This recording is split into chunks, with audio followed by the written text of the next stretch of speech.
அஸ்ஸலாமு அலைக்கும் வரஹ்மத்துல்லாஹி வபரகாத்துஹு. அன்புக்குரிய சகோதர பெருமக்களே, உயர்தரமான இஸ்லாம் நமக்கு சொல்லித்தரக்கூடிய பண்புகளிலே மிக முக்கியமானது, நீங்கள் பிற மக்களுக்கு உதவி செய்யுங்கள், பிற மக்களது துன்பங்களை நீக்குவதற்குரிய வழிமுறைகளை செய்யுங்கள், பிற மக்களுடைய கவலைகள் கஷ்டங்களை நீக்குங்கள், அல்லாஹ்வினுடைய உதவி உங்களை நோக்கி வரும் என்று மார்க்கம் சொல்கிறது. அதே நேரத்திலே மார்க்கம் எச்சரிக்கிறது, எந்த நேரத்திலும் பிற மக்களுக்கு நீங்கள் அநியாயம் செய்யாதீர்கள், பிற மக்களுக்கு துன்பம் கொடுக்காதீர்கள், பிற மக்களுடைய சொத்துக்களை காசு பணங்களை இவற்றையெல்லாம் நீங்கள் பறித்து கொள்ளாதீர்கள்.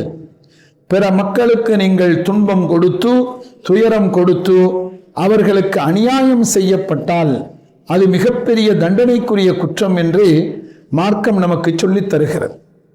அருமையான சகோதர பெருமக்களே, ஒரு மனிதனுக்கு அநியாயம் செய்வது, ஒரு மனிதனுக்கு ஒரு துன்பத்தை கொடுப்பது, அல்லது ஒரு மனிதனுக்கு நஷ்டத்தை ஏற்படுத்துவது, அல்லது ஒரு மனிதனுக்கு அவமானத்தை ஏற்படுத்துவது, அல்லது ஒரு மனிதனுடைய வாழ்க்கையை நாசமாக்கி விடுவது என்பது இன்றைய உலகத்திலே சர்வசாதாரணமாக நடைபெறுவதை நாங்கள் பார்க்க முடிகிறது.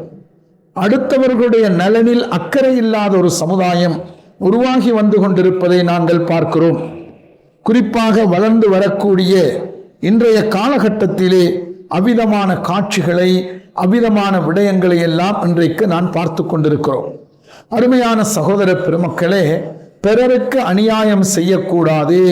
அந்த அநியாயம் செய்யப்பட்டால் அது எவ்வளவு பாரதூரமானது, எவ்வளவு விளைவானது என்பதை உங்களுக்கு ஒரு வரலாற்று நிகழ்ச்சியின் மூலமாக நான் சொல்லி காண்பிக்க விரும்புகிறேன்.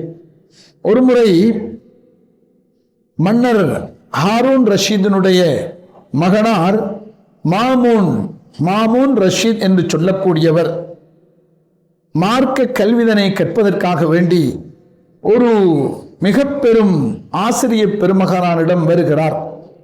ஆசிரியரிடத்திலே வந்து அவர்கள் வளமையாக மார்க்க கல்வியையும் உயர்தரமான குர்ஆனுடைய இல்மையும் ஃபிக்ஹினுடைய மார்க்க சட்டதிட்டங்களையும் இப்படியெல்லாம் அவர்கள் படித்து கொண்டிருந்தார்கள். யார்? ஹாரூன் ரஷீதினுடைய மகனார் மாமூன். இந்த மாமூன் இப்படி மாணவனாக சிறுவனாக இருக்கிற பொழுது இந்த ஆலிமிடத்திலே, இந்த பேராசிரியரிடத்திலே வந்து போய்கொண்டு இருக்கக்கூடிய அந்த நிலைமையிலே அந்த ஹசரத் அவர்கள் மிக அழகான முறையிலே அந்த பிள்ளைக்கு, மாமூன் அதாவது அரச குமாரனாக இருக்கக்கூடிய அவருக்கு மார்க்க கல்விதனை கற்றுக் கொடுப்பது வழமையாக இருந்தது. ஒருமுறை சில நேரங்கள் தவறுகள் செய்தால் அடித்தும் விடுவார்கள், ஏசியும் விடுவார்கள். ஒரு நாள் மாமூனுக்கு அந்த ஹசரத் அவர்கள், அந்த ஆலிம் அடித்து விட்டார்கள்.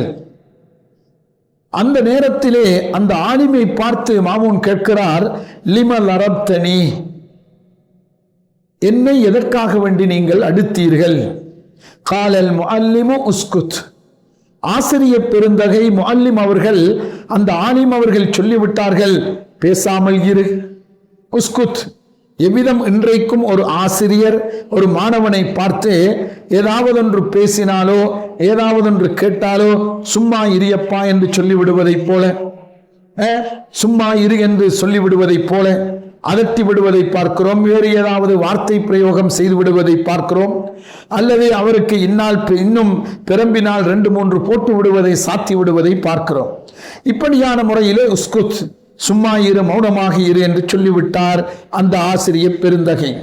அந்த நேரத்திலே இந்த மாமூனுடைய உள்ளத்திலே ஏன் இந்த ஆசிரியர் என்னை அடித்தார் என்ற அந்த கேள்வி இருந்து கொண்டே இருக்கிறது.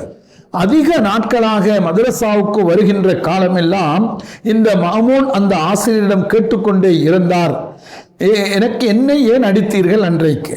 இவர் சொன்ன பதில் என்ன? நீ பேசாமல் இரு என்பது மட்டும்தான். இப்படி காலங்கள் கடந்து விட்டன. ஹாரூன் ரஷீத் தன்னுடைய மகனார் மாமூன் அவர்களை அரசவையிலே அமர்த்துகிறார்கள். அரசனாக அவர்கள் வந்து விடுகிறார்கள். கிட்டத்தட்ட ஒரு 20 வருஷம் கடந்து விட்டது. அன்றைக்கு அந்த ஆசிரியர் பெருந்தகை அடித்து ஒரு 20 வருஷம் கடந்து விட்டது. அதன் பின்னால் மாமூன் அவர்கள் இப்போது அரசராக வந்து விட்டார்கள். அரசராக வந்துவிட்டு அரசாட்சி செய்து கொண்டிருக்கின்ற காலத்திலே அந்த நேரத்திலே தன்னுடைய பல ஆசிரிய பெருந்தகைகளை அழைத்து விருந்தும் அன்பளிப்புகளும் கொடுத்து கௌரவப்படுத்தி கொண்டிருந்தார். அவ்விதமாக அந்த ஒரு காலகட்டத்திலே தனக்கு அடித்த அந்த ஆசிரியரையும் கூப்பிடுகிறார். ஆசிரியரை கூப்பிட்டு அவருக்கு மரியாதை செலுத்தி அன்பளிப்புகள் கொடுத்து எல்லாம் முடித்து விட்டு அந்த நேரத்திலும் இவர் கேட்கிறார், லிமல் அரப்தனி, ஹசரத் அவர்களே, ஆசிரியர் பெருந்தகை அவர்களே, எனக்கு ஏன் அடித்தீர்கள் அன்றைக்கு என்று அதே கேள்வியை கேட்டார். எதற்காக வேண்டி நீங்கள் என்னை அடித்தீர்கள்? நான் சிறுவனாக சின்ன பையனாக இருக்கிற பொழுது என்று 20-25 வருடங்களுக்கு முன்னால் நடைபெற்ற அந்த செய்தியை இப்போது மன்னர் மாமூன் அங்கே நினைவுபடுத்துகிறார். ஃபபுத்தஸமல் முஅல்லிம், ஆசிரியர் பெருந்தகை மௌனமாக மிக புன்னகைத்தவர்களாக வகால கேட்கிறார்கள், அலம் தன்ச, நீ இன்னும் மறக்கவில்லையா? நான் உன்னை அடித்ததை நீ மறக்கவில்லையா என்று கேட்டார்கள். எத்தனை வருடம்? ஒரு நாள் 2 வருடம் அல்ல, 20 வருடங்கள் 25 வருடங்கள் கடந்து விட்டன. அப்போது மாமூன் சொல்கிறார், வல்லாஹி லம் அன்ஸ, அல்லாஹ் மீது சத்தியமாக நான் மறக்கவே இல்லை. அந்த நேரத்திலே நான் முஅல்லிம் பேச ஆரம்பிக்கிறார். அந்த ஆசிரியர் பெருந்தகை, அந்த உஸ்தாது பேச ஆரம்பிக்கின்றார். அவர் சொன்னார், ஏன் உனக்கு நான் அடித்தேன் தெரியுமா? ஹத்தா தஅலம அன்னல் மதுலூம லா யன்சா, ஹத்தா தஅலம, நீ அறிந்து கொள்ள வேண்டும் என்பதற்காக. எனக்கு தெரியும் ஒரு காலத்தில் நீ ஒரு அரசனாக வருவாய். இப்போது ராஜகுமாரனாக சின்ன பையனாக இருக்கிறாய், பிற்காலத்தில் நீ அரசனாக வருவாய் என்பது எனக்கு தெரியும். அந்த நேரத்திலே நீ நினைவில் வைத்துக் கொள்ள வேண்டும், புரிந்து கொள்ள வேண்டும். என்ன? அன்னல் மதுலூம லா யன்சா, யாரெல்லாம் அநியாயம் செய்யப்படுவார்களோ, யாரெல்லாம் பாதிக்கப்படுவார்களோ, அந்த அநியாயம் செய்யப்பட்டவன், துன்பத்திற்கு ஆளாக்கப்பட்டவன், கொடுமைக்கு ஆளாக்கப்பட்டவன், அவமானத்திற்கு ஆளாக்கப்பட்டவன், சிரமத்திற்கு ஆளாக்கப்பட்டவன், அந்த அநியாயம் செய்யப்பட்டவன் லா யன்சா, அவன் மறக்க மாட்டான் என்பதை உனக்கு சொல்லித் தருவதற்காக வேண்டித்தான், உனக்கு நினைவில் இருக்க வேண்டும் என்பதற்குத்தான் நான் உன்னை அன்று அடித்தேன். நீ இன்னும் மறக்கவில்லை அல்லவா? ஏன் மறக்கவில்லை? எனக்கு அநியாயமாக அடித்து விட்டார் என்ற அந்த உனது நினைப்பு தான் இன்னும் மறக்க வைக்கவில்லை. ஆகையினால் மன்னா, மாணவனே சொன்னார்கள், எனது மாணவனே, இன்றைக்கு அரசனாக இருக்கின்ற நீ லா தவ்லிம் அஹதா, எவருக்கும் நீ அநியாயம் செய்யக்கூடாது. ஏன்? நீயே மறக்கவில்லை, ஒரு அடி அடித்ததை நீ மறக்கவில்லை. அப்படியானால் நீ அரியணைக்கு வந்து விட்டால், அரசனாகி விட்டால், ஒவ்வொரு நாட்டிலும் வரக்கூடிய அரசர்கள் அல்லது ஜனாதிபதிகள் அல்லது உயர் பதவியிலே இருக்கக்கூடியவர்கள் மக்களுக்கு சர்வசாதாரணமாக அநியாயங்கள் செய்வார்கள். அவ்விதமாக அநியாயம் செய்யால் அநியாயம் செய்த நீ மறந்து விடுவாய். அநியாயம் செய்யப்பட்டவன் மறக்க மாட்டான், அநியாயம் செய்யப்பட்டவன் மறக்க மாட்டான். அநியாயம் செய்து அரசன் மட்டுமல்ல, இது எல்லோருக்கும் உரிய செய்தி. யாரெல்லாம் ஒரு மனிதனுக்கு துன்பம் கொடுப்பீர்களோ, ஒரு மனிதனுக்கு தீங்கு செய்வீர்களோ, ஒரு மனிதனுக்கு அநியாயம் செய்வீர்களோ, நிச்சயமாக அநியாயம் செய்யப்பட்டவன் மறக்க மாட்டான் என்பதை அந்த இடத்திலே மாமூனுக்கு சொல்லிக் கொடுக்கிறார்கள். ஏனென்று சொன்னால் ஃபல்லுல்மு நாருன், அநியாயம் என்பது ஒரு மனிதனுக்கு தீங்கிழைப்பது என்பது நெருப்பு. லா இந்த அநியாயம் செய்யப்பட்ட அந்த நெருப்பு இருக்கிறது அல்லவா, அது செய்யப்பட்டவனுடைய உள்ளத்தில் ஒரு நாளும் அணைய மாட்டாதே. வலவு மர்ரத் அலைஹா அஸ்ஸனவாத், பல வருடங்கள் கடந்தாலும் சரி, நீ எப்படி 20 வருஷங்களுக்கு முன்னால் உனக்கு செய்யப்பட்ட ஒரு சின்ன அடியை நீ மறக்கவில்லையோ, அப்படியானால் உன்னால் ஒரு குடும்பம் பாதிக்கப்பட்டால், உன்னால் ஒரு பெண் பாதிக்கப்பட்டால், உன்னால் ஒரு இளைஞனுடைய வாழ்வு சீரழிந்தால், உன்னால் ஒரு மனிதனுக்கு பல்வேறு விதமான துன்பங்கள் வந்தால் அவன் மறக்க மாட்டான். அவன் மறக்காமல், அநியாயம் செய்தவன் தூங்கிவிடுவான், அநியாயம் செய்யப்பட்டவன் தூங்க மாட்டான். அவன் யாருடன் தொடர்பு தொடர்புடன் இருப்பான்.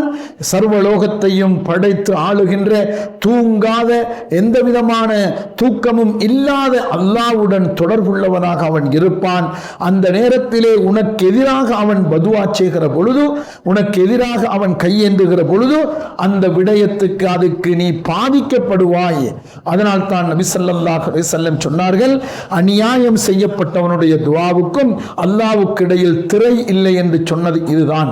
அதனால் அருமையான சகோதர பெருமக்கள், தாய்மார்கள் ஒவ்வொருவருமே அடுத்தவர்களுக்கு தனது பிள்ளையாக இருந்தாலும் சரி, கணவனாக இருந்தாலும் சரி, மனைவியாக இருந்தாலும் சரி, சகோதர சகோதரங்களாக இருந்தாலும் சரி, அவர்களுக்கு அநியாயம் துன்பம் கொடுக்க வேண்டாம், கொடுக்க கூடாது என்ற செய்தியை நாம் ஒவ்வொருவருமே எங்களது உள்ளத்தில் ஆழமாக பதிய வைத்துக் கொள்ள வேண்டும். எல்லாம் வல்ல இறைவன் நம் அனைவருக்கும் அருள் புரிவானாக. வஸ்ஸலாமு அலைக்கும் வரஹ்மத்துல்லாஹி வபரகாத்துஹு.